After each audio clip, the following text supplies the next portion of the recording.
بھائی ہم بچے, ہمارے آج کل کے بچوں نے ایک مسئلہ بڑا پکا یاد کر لیا. کہتے ہیں مولانا پیر صاحب پسند کی شادی کرنا جائز نہیں. میں کہتا ہوں صاحب اور بھی بڑی چیزیں جائز ہیں, صرف ایک ہی شے جائز رہ گئی ہے. رسول پاک صلی اللہ علیہ وسلم سوائے اللہ کے کسی کے پابند نہیں, کسی کے پابند نہیں. پر جناب سیدہ خدیجہ الکبریٰ رضی اللہ تعالی عنہ نے پیغام نکاح دیا, یا رسول اللہ میں شادی کرنا چاہتی ہوں. حضور کسی کے پابند نہیں, پر میرے محبوب نے فرمایا میرا چچا میرے والد کی جگہ ہے, میں اپنے چاچا سے پوچھ کے تمہیں جواب دوں گا. یہ ہے پسند کی شادی جو میرے نبی نے بیان فرمائی ہے. تو سارا کچھ کراس کر کر کے گزر جاتا ہے. یہاں تو حال یہ ہے کہ پالنے والا کوئی اور سائے میں بیٹھنے والا. باغ تیرے دی کر کر راکھی میں ساری عمر گزاری, تو جدوں اے پھل پکن تے آیا تے لے گئے ہور بپاری. اور بیٹا گزرتا ہے اماں کے دروازے کے آگے سے, اماں کے دروازے کے آگے بیٹا امرود لے کے آیا ہے 6 کلو. توجہ ہے میری بات پر؟ ادھر دیکھیں جی, چھوڑیں تھوڑی دیر ہماری سنیں. وہ امرود لے کے آیا 5-6 کلو, تو اماں کے دروازے کے قریب سے گزر گیا رات کو. تو کمائی کھانے کا ٹائم آیا نا, تو گزر گیا. تو وہ وزیر اعظم سے ڈرتا ہے نا, تو جا کے بی بی سے کہتا ہے بی بی کے حقوق دینا بھی رسول اللہ کی سنت ہے. لیکن یہ کیا بات ہوئی, تو نے بیوی اور ماں کا مقابلہ شروع کرا دیا. سمجھ تو صحیح, یہ تیرے لیے کعبے کی جگہ ہے اور تو بیوی کے لیے کعبے کی جگہ ہے. اسے بھی سمجھنا چاہیے, غور کرنا چاہیے. 5 کلو امرود لے کے تو ماں کے کمرے کے قریب سے گزر گیا ہے. بی بی کو جا کے کہتا ہے چل آدھا کلو اماں کو بھی دے آ, اس کے کون سے دانت ہیں. تو پلیٹ میں ڈال کے وہ لائی ہے. تو سمجھا ہی نہیں, تو نے غور ہی نہیں کیا. بندہ تو وہ ٹھیک نہیں تھا, نیپولین. پر کسی نے اس سے پوچھا تھا بتا زندگی میں پیسے لینے کا مزہ کب آیا. اس نے کہا کہ مجھے مزہ تب آتا تھا کہ میں اپنی ساری کمائی لا کے اپنی اماں کے ہاتھ پہ رکھتا تھا, اور پھر جب میں اپنی ماں سے تھوڑا تھوڑا خرچہ لیتا تھا نا, تھوڑا تھوڑا. توجہ ہے میری بات پہ؟ اماں جی 10 روپے دے آ جے. کہتے جب میں تھوڑا تھوڑا خرچہ لیتا تھا نا, تو مجھے یوں لگتا تھا جیسے میں بادشاہ وقت کے سامنے کھڑا ہوں اور وہ خزانے کا منہ کھول کھول کے مجھے دیتا جا رہا ہے. تو اس ذائقے کو سمجھ تو صحیح بھائی, تو اس کو سمجھ تو صحیح بھائی. یاد رکھیں اور غور کریں, ماں اور باپ. اور پھر یہ بھی سن لیں, نبی پاک صلی اللہ تعالی علیہ وآلہ وسلم نے ماں باپ کے لیے فرمایا ہما جنتک و نارک, یہی تیری جنت ہے اور یہی تیرے لیے جہنم ہے. اگر یہ راضی ہو گئے تو تیرے لیے جنت ہے, ناراض ہو گئے تو چاہے تو ایک 100 پیر کے مزار پہ حاضری دے آ, لیکن جب تک ابا راضی نہیں اتنی دیر تک اللہ راضی. یہ حدیث پاک ہے, حضور نے فرمایا جس کے والد راضی اس کا اللہ راضی, اور جس کا باپ ناراض اس کا اللہ. ہاں بے شک. اب یہ حدیث ہے نا, تو سارے ولی ایک طرف بیٹھ جائیں, کہیں یا اللہ بخش دے مرید کو, لیکن اگر ابا کہے یا اللہ نہ معاف کرنا, تو اللہ ان اولیاء کی نہیں مانتا, والد کی مانتا ہے.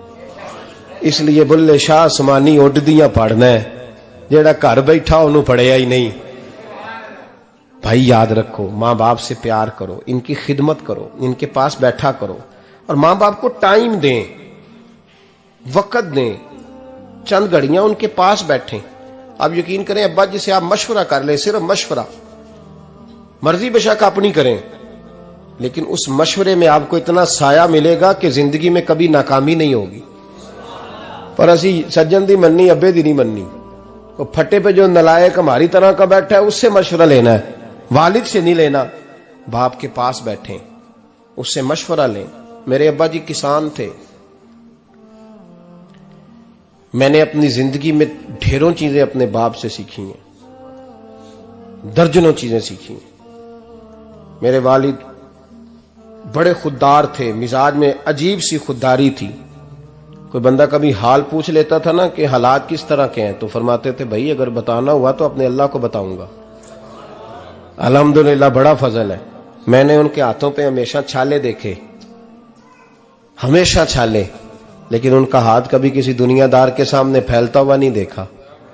لوگ مجھے کہتے ہیں آپ کس پیر صاحب کے صاحبزادے ہیں؟ تو میں کہتا ہوں میں اس پیر کا صاحبزادہ ہوں جس نے محنت کر کے حلال کی کمائی کھائی ساری زندگی۔ یہ لوگ پیر نہیں ہوتے، یہ مرشد نہیں ہوتے، اور میں نے درجنوں چیزیں سیکھی ان سے۔ تو سیکھنے تو بیٹھ، تجھے ہزاروں چیزیں ملیں گی۔ بھائی اپنی زندگی میں ماں باپ کی طرف دیکھو، سب سے ضروری کام ہے انہیں وقت دو۔ اماں کے او بھائی بڑا مشکل ہے دنیا داروں سے تعریف کرانا، تے اماں دے کول تے ایویں 2 منٹ راتی بھئی نہ کھی اماں پیر کٹے نہ رضائی جو تیرے گھٹ چھڑا، تے اماں کہندی جا میرا پتر تھکیا آیا تو سو جا کے، میں کدو کام لگی سا، میں کدو حلوا ڈئی سا، جا سو جا کے۔ بس یہ کاروائی ہے، تو نے 2 منٹ کے لیے کہہ دیا، سویرے پورے محلے میں تیری اماں کہے گی اللہ میرے پتر ورگا پتر سارے نو دے، راتی آندا ہے تے مینوں گھٹ کے سوندا ہے، اللہ گھٹیا کوئی نہیں سویا بھی کاروائی پائی سو، لیکن وہ سب کو بتاتی ہے۔ تو بھائی اتنی قیمتی چیز اور تو چھوڑ کے میں ابھی جلسے سے دیر سے آتا تھا نا، اب تو جاتا نہیں زیادہ جگہوں پہ، کوشش کرتا ہوں کہ چلو ماحول کے مطابق، تھوڑا خشک آدمی ہوں تو ہر جگہ سیٹ نہیں ہو پاتا، اس لیے کم جاتا ہوں۔ تو کبھی رات کو آتے تھے نا دیر سے، میری اماں جی شوگر کی مریض تھیں، تو میں چھوٹے بھائی کو فون کرتا تھا کہ اماں جی سو گئے، کہنے سو گئے۔ میں کہتا تھا کہ تو نہ اس طرح کر، نیچے آ جا، 2 بج گئے، وہ شوگر کی مریض ہیں، آنکھ کھل جائے نا تو دوبارہ لگتی نہیں بزرگوں کی، تو دروازہ کھول دے، اندر دستک دی تو دقت ہوگی۔ تو میں جوتے اتار کے اندر داخل ہوتا تھا، تو پہلا قدم رکھتا تھا تو میری اماں بول پڑتی تھی پتر آ گئے آ گئے۔ او بھائی تو اس درد کو سمجھنا، کوئی تجھے ملے گا، کوئی ملے گا تجھے ایسا؟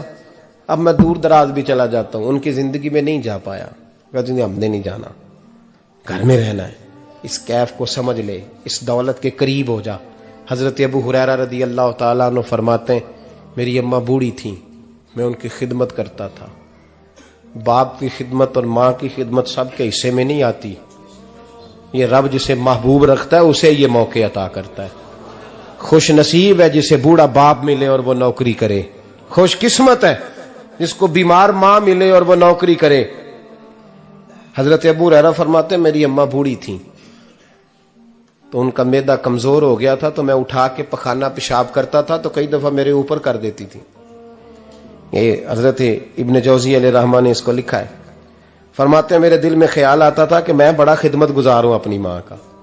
ایک دن میں حضرت عمر کے پاس بیٹھا تھا ان کے دور خلافت میں، تو ایک شخص آ گیا، اس شخص نے آ کر کے کہا کہ حضرت عمر سے حضور ایک مسئلہ پوچھنا ہے۔ فرمایا پوچھو۔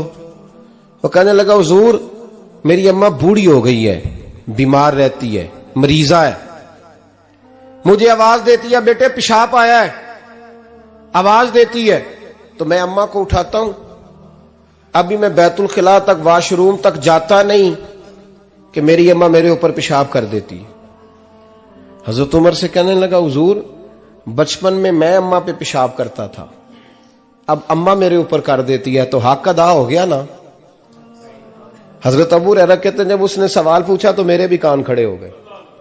میں نے کہا یہ تو میرے والا مسئلہ پوچھ رہا ہے، میرے والا مسئلہ پوچھ رہا ہے۔ میرے پاس ایک دوست جمعہ پڑھنے آتے ہیں بڑی دور سے، مجھے کہنے لگے حضرت صاحب جدوں بھی میں آنا نا تسی میری ہوئی گل چھیڑ دیندے ہو، وہ جو بات ہوتی ہے نا بالکل میری ہوتی ہے۔ میں نے کہا نہیں یار جو میں کر رہا ہوتا ہوں وہ میری بھی ہوتی ہے، وہ سارے معاشرے کی ہوتی ہے، ہمیں لگتا ہے کہ میری ہو رہی ہے حالانکہ وہ بات ہماری سب کی مشترکہ ہوتی ہے۔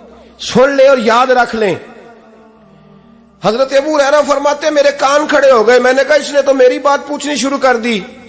حضرت فاروق اعظم سے کہنے لگا حضور بچپن میں اماں پہ پیشاب کرتا تھا، وہ میرے اوپر کر دیتی ہے تو حق ادا ہو گیا؟ حضرت عمر کہنے لگے نہیں کوئی نہیں ہوا۔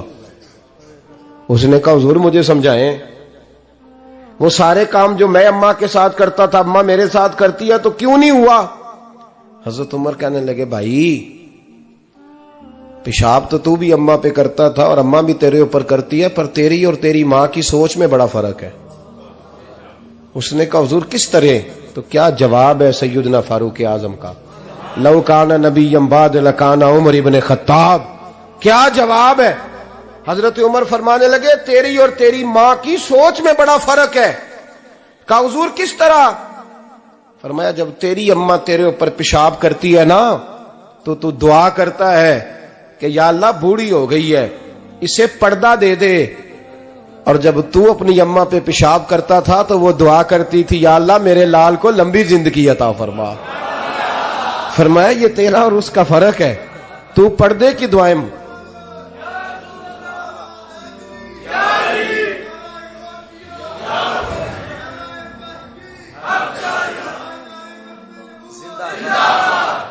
سنے عزیزو، کہا جب تیری اور تیری ماں کی سوچ میں، اور نبی پاک صلی اللہ علیہ وسلم نے فرمایا ہے جتنے بھی گناہ انسان کرتا ہے نا اللہ کریم سزا کو روک دیتا ہے، قیامت میں سزا دے گا، اور جو ماں باپ کا نافرمان ہے نا اس کو دنیا میں بھی سزا ملے گی، جو ماں باپ کا نافرمان ہے اسے دنیا میں بھی۔ آپ یقین کریں بچے تھوڑا سا پڑ جاتے ہیں بیچارے تو ماں باپ سے کہتے ہیں ابا جی تسی پرانے دور دے ہو، تو انہوں کی پتا ہوئے، اور تجھے پتہ ہی نہیں بھائی، تجھے خبر ہی نہیں، یہ پرانے دور کے نہیں، تو بیوقوفوں کے دور کا ہے، تو سمجھ یہ کوئی تعلیم ہے۔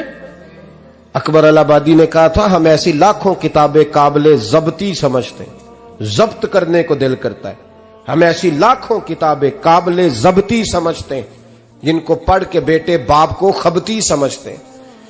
بات کرنے والی ماں اور باپ اتنا بڑا درجہ ہے، اور بھائی